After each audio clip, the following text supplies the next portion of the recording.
Aspirant அனைவருக்கும் வாழ்த்துக்கள்.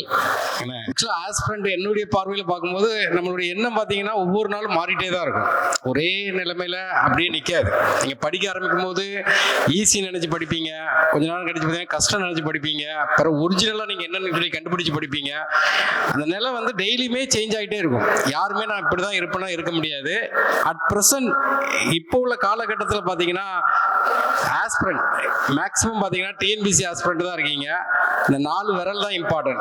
ஒரு விரல் என்ன கேட்டிங்கன்னா சிலபஸை கம்ப்ளீட்டாக படிச்சிருங்க. சிலபஸ் வந்து ரொம்ப ரொம்ப இம்பார்ட்டன்ட். நான் எப்போதுமே பார்த்தீங்கன்னா இதை பேசும்போது ஒரு அனௌன்ஸ்மெண்ட் கொடுப்பேன். இப்போ டிஎன்பிசி குரூப் 4 தான் படிக்கீங்கன்னா குரூப் 4 உடைய ஜிஎஸ் சிலபஸை தரவாக படிச்சிருங்க. ஏன்னா தரவா மீன்ஸ் 20-25 தடவை எழுதி பார்த்துருங்க. அதே மாதிரி தமிழ் சிலபஸையும் தரவா படிச்சிருங்க.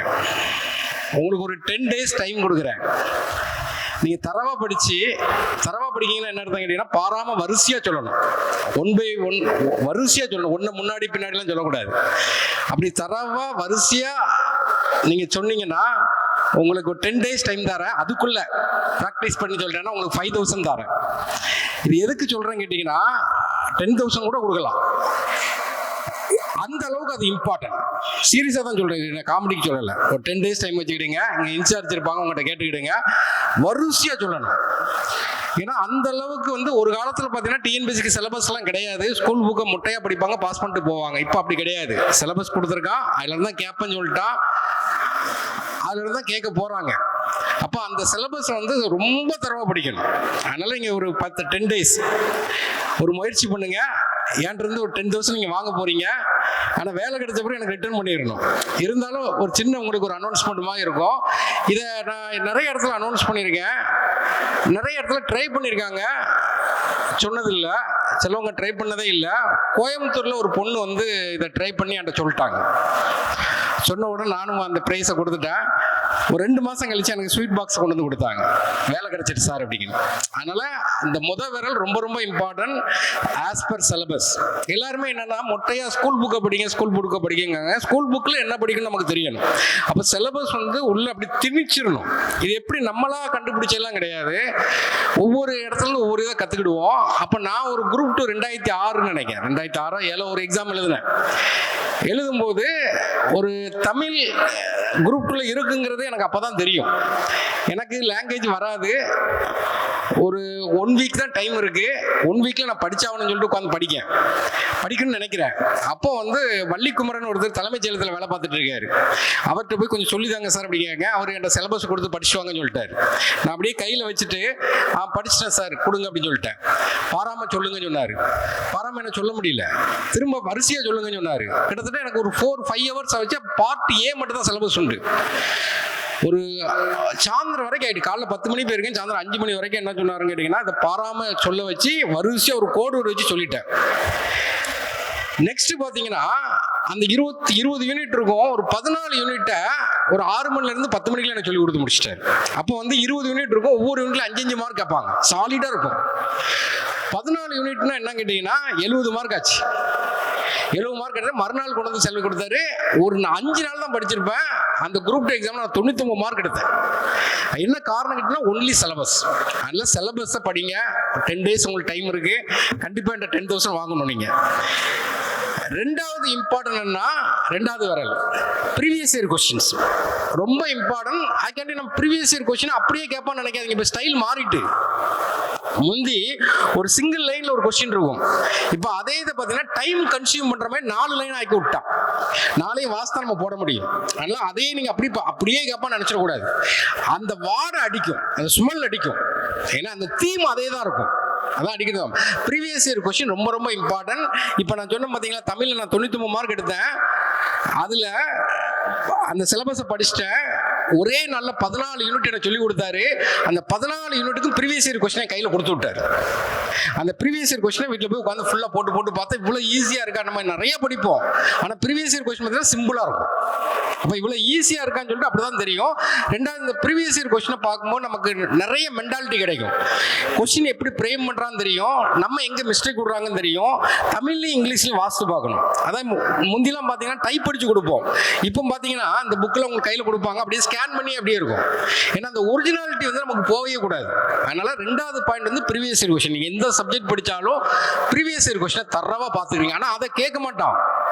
ஒரு 30% அப்படியே அங்கங்க ரிப்பீட் ஆகும். ஒரு இடத்துல பொறுத்துக்களை கேட்ட கொஸ்டின் ஒரு டைரக்டா கேட்டிருப்பான், கூற்று காரணத்தில் கேட்டதை கொண்டு தனியாக வந்து கேட்டிருப்பாங்க, கொஞ்சம் டிஃப்ரெண்ட் ஆகும். ஆனால் கண்டிப்பாக ரெண்டாவது விரல் எல்லாமே 25% நானும் சேர்ந்தா தான் 100%. நீங்கள் ஒன்றை விட்டுட்டு ஒன்றெல்லாம் பண்ண முடியாது. அதனால் முதல்ல சிலபஸ் முடிஞ்சோன்னா அதுக்கு ப்ரீவியஸ் இயர் கொஸ்டின், இப்போ ப்ரீவியஸ் இயர் கொஸ்டின் எல்லாமே உங்களுக்கு ஷேர் பண்ணுவாங்க. Previous year question. மூணாவது நமக்கு என்ன தேவை கேட்டிங்கன்னா, ஆக்சுவலாக நம்ம நிறைய ஸ்கூல் புக்கு படிப்போம், எல்லாமே படிப்போம். லைட்டாக ஹேண்ட் ரிட்டன் நோட்ஸ் எடுத்து வச்சுக்கிட்டீங்கன்னா நமக்கு வந்து பிரெயினில் போய் ஸ்ட்ரோக் ஆகும். நம்ம கையால் எழுதுகிற நோட்ஸ் தான் பிரெயினில் போய் ஸ்ட்ரோக் ஆகும். மூணாவது என்ன கேட்டிங்கன்னா, ஹேண்ட் ரிட்டன் நோட்ஸ் எடுத்து வச்சுக்கிடணும். இப்போ நம்ம இவ்வளோ பெரிய புக் இருக்கு, இதை போய் படிங்கன்னா கண்டிப்பாக நீங்கள் என்ன திங்க் பண்ணுவீங்கன்னா 3 மணி நேரம் 4 மணி நேரம் ஆகும்னு நினைப்பீங்க. இதே ஹேண்ட் ரிட்டனில் நீங்கள் எடுத்து வச்சிட்டீங்கன்னு வச்சுங்களேன், ஒரு 2 A4 எடுத்து வச்சு முடிச்சிருப்பீங்க. அதை படிக்கிறதுக்கு 10 நிமிஷம் தான் ஆகும். அப்போ வந்து சைக்காலஜிக்கலாக பார்த்தீங்கன்னா அந்த மூணாவது point important. Hand return notes எடுக்கணும். அந்த நோட்ஸ் இருக்கிறது உங்களுக்கு தெரியாததா இருக்கணும். நமக்கு தெரிஞ்சதை எடுக்கக்கூடாது. உங்களுக்கு நல்லா தெரிஞ்ச விஷயத்த அந்த நோட்ஸில் இருக்கவே கூடாது. இந்த ஹேண்ட் ரிட்டன் நோட்ஸ் இப்போ கேன்சல் பண்ணிருங்க. மைண்ட் மேப் போடணும். ஹேண்ட் ரிட்டன் நோட்ஸ் கிடையாது, mind map. Hand return notes என்ன கேட்டீங்கன்னா, படிக்கிறதுக்காண்டி நம்ம எடுக்கக்கூடிய நோட்ஸ்க்கு பேர் ஹேண்ட் ரிட்டன் நோட்ஸ். மைண்ட் மேப்னா என்ன கேட்டீங்கன்னா, நம்ம ஒரு 10 நேரம் படிச்சிருக்கோம், நமக்கு மறக்கிற மாதிரி இருக்கும், அதை மட்டும் ஒரு மேப் போட்டு எழுதி வச்சிருக்கோம். இப்போ எக்ஸாம்பிளுக்கு ஒரு ஃபண்டமெண்டல் ரைட்ஸ் போட்டீங்கன்னா மைண்ட் மேப் போடுறதுக்கு எஃப்ஆர் தான் போடணும். உங்களுக்கு தான் தெரியணும் அது ஃபண்டமெண்டல் ரைட்ஸ். ஈக்குவாலிட்டின்னு சொன்னா ஈக்குவல்ங்கிற சிம்பிள் தான் போடணும். உங்களுக்கு தான் தெரியணும் அது சிம்பிள்னு. ரைட் டு ஃப்ரீடம் ரிலிஜன் சொன்னாங்கன்னா நீங்க இந்த சிலுவை, நிலா, அது இதுன்னு போட்டு வச்சுக்கணும். உங்களுக்கு தான் புரியணும், வேற யாருக்கும் புரியக்கூடாது. ஒரு A4 தான், ஒரு டாபிக் ஒரு A4 தான். இருக்கிறதுலே பார்த்தீங்கன்னா சிலபஸ் ஹெவியான சிலபஸ் எதுன்னு கேட்டீங்கன்னா பாலிட்டி தான். அதுக்கு எத்தனை டாபிக் இருக்குன்னா 24 டாபிக் இருக்கும். நான் சொல்ற டெக்னிக், இந்த 4 விரல்ல கஷ்டமான விரல் இந்த விரல் தான், மிச்சம் எல்லாம் ஈஸியான விரல் தான். இந்த விரல் தான் கஷ்டமான விரல். அந்த மைண்ட் மேப் நீங்க போட்டுட்டீங்கன்னு வச்சுங்களேன், அந்த மைண்ட் மேப் போட்டுட்டு உங்களுக்கு தெரியாததான் எழுதணும், தெரிஞ்சதை எழுதக்கூடாது. அதுவும் சிம்பிள் ஃபார்மா தான் இருக்கணும், யாருக்கும் புரியக்கூடாது, உங்களுக்கு மட்டும் தான் புரியணும். இதை நீங்க தரவா பண்ணி வச்சிருக்கீங்கன்னு வச்சுங்களேன், இப்போ 24 A4 சீட்டு தான் இருக்கும். இங்க இருந்து நீங்க மதுரை போறீங்கன்னு வச்சுங்க, பஸ்ல வச்சே ரிவிஷன் விட்டுறலாம். Psychology treatment. இப்போ மூணாவது வேலை கஷ்டமான வேலை. இதை போட்டுட்டு உங்களுக்கு அப்பாயின்மெண்ட் உறுதி, மாற்றுக்கிறதே கிடையாது. ஆனா இதை யாரும் போட மாட்டாங்க. மூணாவது வேலை மத்த எல்லாம் பண்ணிடுவீங்க, மத்த இதை பண்ணாம இந்த இடத்துல சர்வ் பண்ணா. மூணாவது நீங்க போட்டுட்டீங்கன்னா நீங்க லைஃப் லாங்கா குரூப் 4 படிச்சாலும் அதே மைண்ட் மேப் தான், குரூப் 2 படிச்சாலும் அதே மைண்ட் மேப் தான், குரூப் 1 படிச்சாலும் அதே மைண்ட் மேப் தான். வாய்ப்பே கிடையாதுங்க. இதை கண்டிப்பா நீங்க ஃபாலோ பண்ண கஷ்டம். நான் இப்போ ரீசெண்டா ஒரு கிளாஸ் எடுக்க போயிருந்தேன், அங்க எல்லாருமே மைண்ட் மேப் போட வச்சேன். அப்போ முதல் ஒரு 4 நாள் அவங்களால போடவே முடியல. அவங்க எல்லாத்தையும் எழுதி கொண்டு வந்தாங்க. Hand return notes. Hand return notes என்ன கேட்டீங்கன்னா, நம்ம படிக்கிறதுக்காண்டி எடுக்கக்கூடியது, அதான் எல்லாரும் எடுத்தாங்க. மைண்ட் மேப்ங்கிறது ஒரு கான்செப்டை 10 நேரம் படிச்சுட்டு நமக்கு புரியறதுக்காண்டி சிம்பிளா எடுத்து வச்சிருவோம். ஒரு A4 தான் இருக்கும், நோட்ல எடுக்கக்கூடாது. அப்போ மூணாவது வந்து மைண்ட் மேப். இது ரொம்ப ரொம்ப இம்பார்ட்டன்ட். போன வாரம் திருநெல்வேலியில் ஒரு ஃபங்க்ஷன் நடந்துச்சு. அதில் ஒரு பையன் சொன்னா வரிசையா 4 எக்ஸாம் பாஸ் பண்ண அப்படின்னு சொன்னான். அது காரணம் என்ன கேட்டீங்கன்னா, நான் மைண்ட் மேப் போட்டு படிச்சேன் அப்படின்னு சொன்னான். வரிசையானு இல்லை, நீங்க எழுதுற எக்ஸாம் எல்லாமே பாஸ் பண்ணுவீங்க இந்த 3வது விரல். 4வது விரல் என்ன கேட்டீங்கன்னா டெஸ்ட் பேஜ். டெஸ்ட் போடாம எந்த கொம்பனும் பாஸ் பண்ண முடியாது. ட்ரெண்டே மாறிட்டு டெஸ்ட் பேஜ் போட்டு அதை தான் சொன்னாங்க. கரெக்ஷன் ஜபா சொல்லிட்டு தான், கரெக்ஷன் நல்லா பார்க்கணும். நீங்க ஒரு 2 மணி நேரம் டெஸ்ட் போடுறீங்க, கரெக்ஷன் பார்க்காம வெளியே போயிட்டீங்கன்னு வச்சுருங்களேன், வாழ்க்கையிலேயே அந்த 2 மணி நேரம் உங்களுக்கு வேஸ்ட். இதே கரெக்ஷன் பார்த்துட்டீங்கன்னு வச்சுங்களேன், அந்த 2 மணி நேரத்து மாதிரி கெயின் எதுவுமே இருக்காது. இப்போ ஒரு டெஸ்ட் போடுறீங்க, 100க்கு ஒரு 50 மார்க் எடுத்துருக்கீங்கன்னு வச்சுங்களேன், அதே டெஸ்ட் நாளைக்கு வச்சா நீங்க 50 தான் எடுப்பீங்க. ஆனா கரெக்ஷன் பார்த்துட்டீங்கன்னா சென்டை போட்டு ஓடிடுவீங்க. அப்போ வந்து டெஸ்ட்டுங்கிறது ரொம்ப ரொம்ப இம்பார்ட்டன்ட். இதுல எதையுமே நீங்க வயலேட் பண்ண முடியாது. இப்போ சிலபஸ் நல்லா படிச்சிருங்க. ரெண்டாவது என்ன கேட்டீங்கன்னா, ப்ரீவியஸ் இயர் கொஸ்டின் எந்த இது படிக்கனாலும் ப்ரீவியஸ் இயர் கொஸ்டின் படிக்கணும். ஏன்னா செமஸ்டருக்கு 6 மாசம் ஒருத்தன் படிப்பான், பாஸ் பண்ண மாட்டான். ஒரு வாரம், கடைசி ஒரு வாரம் பாத்தீங்கன்னா என்ன பண்ணுவாங்க கேட்டீங்கன்னா, அந்த பழைய கொஸ்டின்லாம் எடுத்து பார்த்துட்டு போவான், பாஸ் பண்ணிட்டு போயிடுவான். காரணம் ப்ரீவியஸ் இயர் கொஸ்டின். அது வந்து பைபிள் மாதிரி. அதை தான் பட்டு சொன்னாப்ல, பைபிள் எதனாலும் நீங்க எடுத்துக்கலாம் அப்படின்னு சொன்னாங்க. அது ரொம்ப இம்பார்ட்டன்ட். நான் ஒரு எக்ஸாம் ப்ரிப்பேர் பண்றேன், நான் இந்த எக்ஸாம் கொஸ்டின் இல்லை, டிஎன்பிசியில் எந்த எக்ஸாமா இருந்தாலும் ப்ரீவியஸ் இயர் கொஸ்டினை பார்க்காம எந்த முடிவும் எடுக்க மாட்டோம். அதனால நீங்க படிக்கிற ஆளுங்க, அதனால previous year question mind map கஷ்டம். இதாட்டும் உங்களுக்கு இப்படி கையில் கொடுத்துருவாங்க, நீங்க படிச்சு போயிடலாம். மைண்ட் மேப் நீங்க மட்டும்தான் போட முடியும், நீங்க தான் படிக்கணும். உங்களுக்கு தெரிஞ்ச கொஸ்டின் எனக்கு தெரியாத கொஸ்டினா இருக்கும், எனக்கு தெரிஞ்ச கொஸ்டின் உங்களுக்கு தெரியாது, தெரியாத மட்டும் தான் எழுதணும், தெரிஞ்ச கொஸ்டின் எழுதக்கூடாது. இந்தியாவின் தலைநகர் டெல்லினா காதை பொத்திடணும், அதை காதலே கேட்க கூடாது, தெரியாத பாயிண்ட் அப்படி கொண்டு வந்துட்டே இருக்கணும். அப்ப அதை திரும்ப திரும்ப அதை படிக்கும்போது தெரிஞ்ச பாயிண்டா மாறிட்டே இருக்கும். அதை கேன்சல் பண்ணி வச்சீங்கன்னா மைண்ட் மேப் கம்மியா இருக்கும். அப்போ ஆட்டோமேட்டிக்கா டெஸ்ட் ரொம்ப இம்பார்ட்டன்ட், ஃபைனல் அதான் முக்கியம். டெஸ்ட்ங்கிறது என்ன கேட்டீங்கன்னா, நீங்க வந்து ஏதோ ஒரு நான் எழுதி பார்க்குறேன் எனக்கு ஒரு ரிசல்ட் வரும் எல்லாம் டிஸ்கஸ் பண்ணுவாங்க அப்படின்றது கூடாது. டெஸ்ட்ல சிலபஸ் கொடுத்துட்டாங்க, இதை மட்டும் தான் படிப்பேன், டாப்பா இருப்பேன், 100க்கு 100 எடுப்பேன். ஏன்னா இதே கொஸ்டின் அங்க உங்களுக்கு கேட்பாங்களா? Not possible. இது வந்து சைக்காலஜி ட்ரீட்மெண்ட். டெஸ்ட்ங்கிறது மினிமம் பாத்தீங்கன்னா 3 ரவுண்டு போகணும். முதல் ரவுண்டு பாத்தீங்கன்னா உங்களுக்கு சாலிடா தெரியும். நான்லாம் செக் பண்ணி பார்ப்பேன் எழுதுற காலத்துல. ஒரு 100 கொஸ்டின் இருக்குன்னா சாலிடா எனக்கு 50% ரைட் ஆயிட்டுனா நான் அந்த எக்ஸாம் பாஸ் ஆயிட்டேன்னு அர்த்தம். முதல் சாலிடா போட்டுறணும். ரெண்டாவது பாத்தீங்கன்னா திஸ் ஆர் தட்ன்னு இருக்கும், இது அல்லது இது, 2 ஆப்ஷனை எலிமினேட் பண்ணிடுவோம். மிச்சம் 2ல ஒரு குழப்பம் இருக்கும், அதை தூக்கி போடுறோம். மூணாவது பாத்தீங்கன்னா நமக்கு சுத்தமா தெரியாது, பரீட்சையில போய் தான் பார்ப்போம். ஒரு 10% கொஸ்டின் அப்படிதான் இருக்கும். 200 கொஸ்டின் இருக்குன்னா ஒரு 20 கொஸ்டின் மினிமம் நீங்க அங்க போய் தான் பாப்பீங்க, அது வரை கேள்வி கூட பட்டிருக்க மாட்டீங்க. அந்த கொஸ்டின் எப்படி ஹேண்டில் பண்றேன்னு சொல்லி பார்க்கணும். டெஸ்ட்ங்கிறது நிறைய விஷயம் கத்துக் கொடுக்கும். இங்க உள்ள டெஸ்ட்ல நீங்க ஃபுல் மார்க் எடுக்கணும். சும்மா நான் ஒரு 100க்கு 90 எடுத்தேன் 95 எடுத்தேன் சொல்லக்கூடாது. ஏன்னா இவங்க சிலபஸ் கொடுத்துட்டாங்க, இதுல இருந்தா கேட்பேன்னு சொல்லிட்டாங்க. அப்ப நீங்க அந்த இடத்துல பாத்தீங்கன்னா 100% படிச்சுட்டு வரணும். அப்ப அதையே நீங்க வந்து ஒரு 3 ரவுண்ட் படிச்சுட்டு வரலாம். ஒரு ரவுண்ட் படிச்சு வச்சுக்கலாம், நைட் ஒரு ரவுண்ட் படிக்கலாம், காலையில செமஸ்டர் எக்ஸாமுக்கு போற மாதிரி உட்காந்து படிக்கணும். மைண்ட் செட் தான் எல்லாமே. நம்ம 6 மாசம் செமஸ்டர் நடத்திட்டு இருப்பாங்க, ஆனா கடைசி 2 நாள் தான் புக் எடுப்போம். ஆனா மைண்ட் செட் என்ன சொல்லும் கேட்டீங்கன்னா, அந்த 2 நாள் நம்ம பாஸ் ஆயிரும் சொல்லும். ஆனா கடற்கடன்னு ஓவர் கம் பண்ணிடுவோம். அதனால பக்காவா ஒரு டெஸ்ட் பண்ணி எந்த பிளானாவும் இருக்கலாம், பக்காவா ஒன்றை வந்து ஃபாலோ பண்ணி அதை மட்டும் மீன் பண்ணி போயிட்டே இருக்கணும். இந்த 4 தான் ஆஸ்பிரண்ட் இம்பார்ட்டன்ட். ஏன்னா ஒவ்வொருத்தரும் ஒவ்வொன்று சொல்லுவாங்க. நம்ம வந்து அந்த களத்துல இறங்கி பார்க்கணும், பார்த்து நமக்கு எது செட் ஆகுதுன்னு பார்க்கணும், பார்த்துட்டு பார்க்கணும். நீங்க எந்த டெஸ்ட் போட்டாலும் அதில் ஆப்டிடியூட் 25 மார்க் இருக்கணும். அது நீங்க தமிழ் டெஸ்ட் போட்டாலும் பரவாயில்ல, ஜிஎஸ் டெஸ்ட் போட்டாலும் பரவாயில்ல, எந்த டெஸ்ட் போட்டாலும் ஆப்டிடியூடுங்கிறது முக்கியமான ரோல் பிளே பண்ணும். இப்போ உங்களுக்கு மார்க் கொடுத்துட்டாங்க, எந்தெந்த இடத்துல மார்க்கும் கொடுத்துட்டாங்க. அப்போ நம்ம சயின்ஸை கொஞ்சம் தள்ளி வச்சிடலாம், வச்சுட்டு மற்ற இடத்துல நம்ம என்ன பண்ணலாம், கான்சன்ட்ரேஷன் பண்ணலாம். ஏன்னா ஃபுல் மார்க் எடுக்கணும். இப்போ என்னுடைய பார்வை முந்தி பார்த்தீங்கன்னா மேக்ஸுங்கிறது ஒரு முக்கியமான ரோல் பிளே பண்ணுன்னு பார்த்துட்டு இருந்தேன். இப்போ வந்து ஆக்சுவலாக பார்த்தீங்கன்னா மேக்ஸுக்கு ஈக்குவலாக பார்த்தீங்கன்னா பாலிட்டி பிளே பண்ணுது. இப்போ குரூப் 1க்கு பார்த்தீங்கன்னா 40 கொஸ்டின், பாலிட்டி 25 கொஸ்டின் தான். இது எத்தனை கொஸ்டின்? 40 கொஸ்டின். அதை விட ஓவர் கம் பண்ணுது. எப்படி மேக்ஸ்ல 25க்கு 25 எடுக்க முடியுமோ அதே மாதிரி பாலிட்டில என்ன செய்யலாம், 25க்கு 25 எடுக்கலாம். எக்கனாமிக்ஸ்ல எப்படினாலும் நமக்கு தெரியாத கொஸ்டின் ஒரு 2 கொஸ்டின் இருக்கும், அதனால நம்ம எடுக்க முடியாது. அதனால இந்த ஒரு 4 சிஸ்டம் நீங்க ஃபாலோ பண்ணிக்கலாம். ஆனா நீங்க களத்துல இறங்கினா ஆட்டோமேட்டிக்கா ஃபாலோ பண்ணிடலாம். இப்போ இங்க தென்காசி ஆரம்பிச்சிருக்காங்க, இங்க எப்படி உங்களுக்கு ஸ்டடி ஹால் ஃப்ரீயா ப்ரொவைட் பண்ணுவாங்க. இங்க நீங்க ஒரு என்விரான்மெண்ட்டை உருவாக்கிக்கணும். இப்ப நான் வந்து இப்ப சொல்லிட்டு நான் பாட்டுல போயிருவேன், ஆனா உங்க பக்கத்துல ஒரு 4-5 பேர் இருப்பான் பாத்தீங்களா, அவன் தான் உண்மையான ரியல் டீச்சர். அவன் தான் பெஸ்ட் டியூட்டர். யாருன்னு கேட்டீங்கன்னா உங்க பக்கத்துல உள்ளவங்க தான் நான் அடிக்கடி சொல்லுவேன். ஏன்னு கேட்டீங்கன்னா, நான் இப்ப கிளாஸ் எடுக்கணும்னு சொன்னா ஓவராலா எல்லாருக்கும் புரியணும்னு நினைச்சு எடுத்துட்டே இருப்பேன். ஆனா உங்க பக்கத்துல உள்ளவங்க என்ன பண்ணுவாங்கன்னா, உங்களுக்கு மட்டும் புரியுது, இதுனா இதான் ஆன்சர் அப்படிமா. நான் போர்டில் அப்படி சொல்ல முடியாது. ஏன்னா அதனால நீங்க ஒரு டீம் என்விரான்மெண்ட்டை உருவாக்கிக்கிடணும். எப்படி 24/7 ஓப்பன்ல வைப்பாங்க, நம்ம வந்து ஒரு என்விரான்மெண்ட்டை பக்காவா உருவாக்கிடணும். ஒரு 5 பேரோ 10 பேரோ. நேற்று ஒரு திருநெல்வேலி இன்ஸ்டியூட்ல பார்த்தேன், 11 பேர் ஒன்று போல படிச்சாங்க, 11 பேரும் பாஸ் பண்ணிட்டேன்னு சொன்னாங்க. காரணம் என்ன கேட்டீங்கன்னா, 11 பேர் ஈக்குவலா ஷேர் ஆயிரும். அதனால அந்த என்விரான்மெண்ட் தான் முக்கியம். முதல் சொன்ன 4 விரல் ரெண்டாவது. இப்ப சொல்றேன் என்ன கேட்டீங்கன்னா, அந்த என்விரான்மெண்ட் இருக்கு பாத்தீங்களா, நீங்க படிக்கக்கூடிய வீட்டுல இருந்து படிக்க முடியாது, நம்ம டைம் வித்தியாசமா இருக்கும், எப்படியாட்டும் இங்க வந்து உளுந்துடணும். இப்ப அதுக்கு தான் உங்களுக்கு ஃப்ரீயா ஒரு என்விரான்மெண்ட் உருவாக்கி கொடுத்துருக்காங்க. இந்த என்விரான்மெண்ட் முக்கியம். நம்மளை பக்கத்துல உள்ளவங்க நம்மளை திருப்பி கூட்டிகிட்டே போயிட்டே இருப்போம். அதனால தைரியமா உட்காந்து படிங்க. இங்க உள்ள இன்சார்ஜ் உங்களுக்கு எல்லாம் சப்போர்ட் பண்ணுவாங்க. ரெண்டாவது பாத்தீங்கன்னா, இப்போ மகேந்திரன் வந்து டெப்டி கலெக்டர்ல பிஎஸ்டிஎம் அடிச்சிருக்காரு, பிஎஸ்டிஎம்ல ஸ்டேட் ஃபர்ஸ்ட் அடிச்சிருக்காரு. ஆக்சுவலா கனிமுருகன் சார் முதல்ல சொல்லிட்டாரு என்கிட்ட, சார் ஒருத்தர் பாடசாலையில் இருக்கான் சார் மகேந்திரன், அவன் கண்டிப்பா டாப்பா அடிச்சிருவான் சார் சொல்லிட்டு முதல்ல, அதாவது அவன் பாஸ் பண்ணி இன்டர்வியூ போறதுக்கு முன்னக்கூட்டியே ஸ்டார்டிங்லேயே என்ன சொல்லிட்டாரு. அந்த அளவுக்கு கனிமுருகன் சார் இந்த குரூப் 1ல பாத்தீங்கன்னா நல்லா யார் யார் எடுப்பாங்கன்னு சொல்லி முன்னக்கூட்டியே கணிச்சு, அவன் மகேந்திரன் பாத்தீங்கன்னா சும்மா, அதாவது நம்ம ஆர்வம் வந்து கடைசி வரைக்கும் கொடுக்கணும், அவன் தான் சக்சஸ் பண்ணுவான் கடைசி வரைக்கும். நான் அப்படி பார்த்த முதல் நபர் யாருன்னு கேட்டீங்கன்னா ராமச்சந்திரன் சொல்லி டிஎஸ்பி இருந்தார். அவர் வந்து கடைசி வரை கொடுப்பாரு. அப்புறம் எல்லாருமே கொடுப்பாங்க, பட்டு கொடுப்பாங்க, எல்லாரும் கொடுப்பாங்க. அதே மாதிரி இப்போ ரீசெண்டாக பார்த்தா மகேந்திரனை பார்த்தேன். ஒரு மார்க் இன்டர்வியூ அட்டன் பண்ணிட்டு இருக்கேன். நான் சொன்னேன் உனக்கு சட்டை வந்து கரெக்டாக இருந்த மாதிரி இல்லைன்னு கேட்கான். உடனே வெளியே வந்து பிடிச்சி என்ன சார் சட்டை எடுக்கணும், சட்டை கடைக்கு போய் எடுப்போமா சார். அந்த சட்டைக்கு அவ்வளோ முக்கியத்துவம் கொடுக்கும்.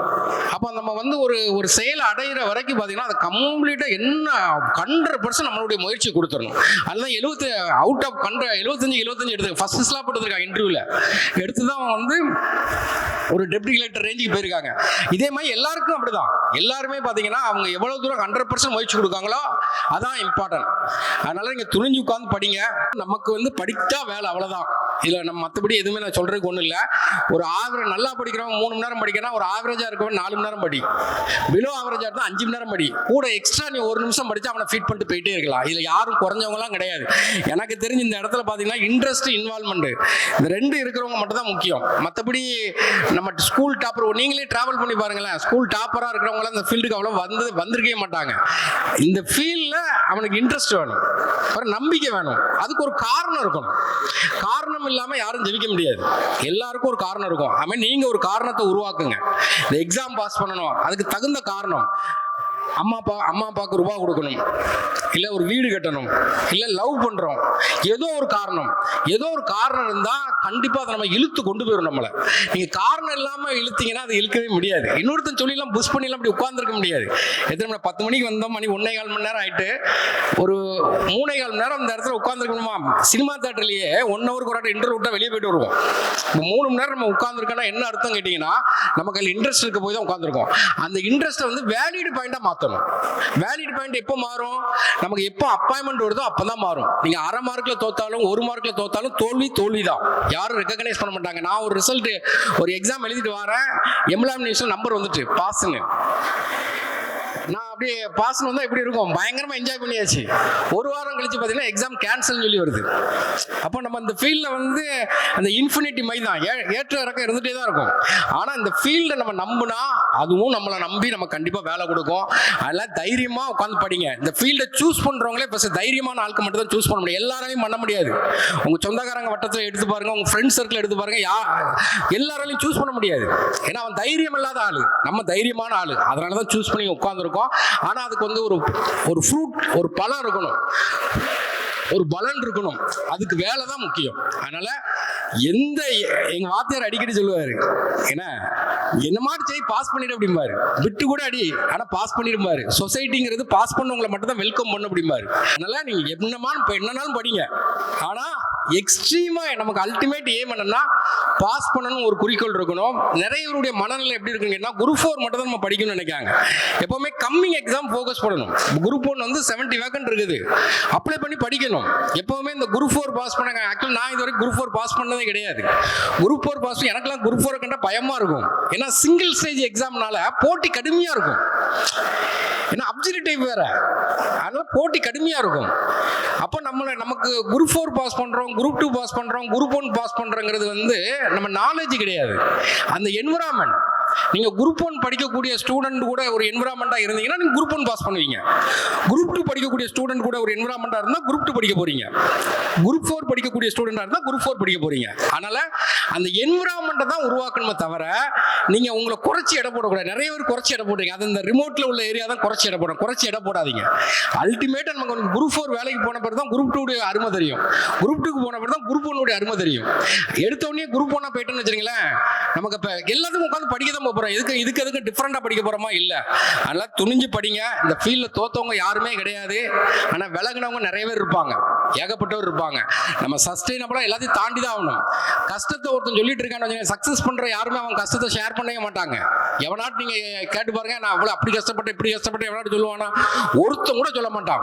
கஷ்டத்தை நீங்க ஷேர் பண்ணீங்கன்னா நீங்க பாஸ் பண்ண உங்களோட தகுதி இல்லைன்னு அர்த்தம். அதனால உங்க கஷ்டத்துக்கு யாரும் சொல்யூஷனும் கொடுக்க முடியாது. நான் வந்து கொடுக்க முடியுமா? வேற யாரும் வந்து கொடுக்க முடியுமா? நீங்க மட்டும் தான் கொடுக்க முடியும். அதனால உங்க கஷ்டத்தை யார்ட்டையுமே ஷேர் பண்ணாதீங்க. யார்ட்டையுமே. ஏன்னா அவங்க அப்பா அம்மா யார்ட்டையுமே உங்க கஷ்டத்தை ஷேர் பண்ணுங்க. கடினமா உழைங்க. கடினமா உழைச்சிட்டே இருந்தா கஷ்டப்பட நமக்கு நேரம் இருக்காது. நீங்க உழைக்காம இருந்தாலும் கஷ்டப்பட நேரம் இருக்கும். அதனால துணிஞ்சு படிங்க. வெற்றி கண்டிப்பா கிடைக்கும். வாழ்த்துக்கள். சுரேஷ் IAS அகாடமி, வெற்றியின் முகவரி.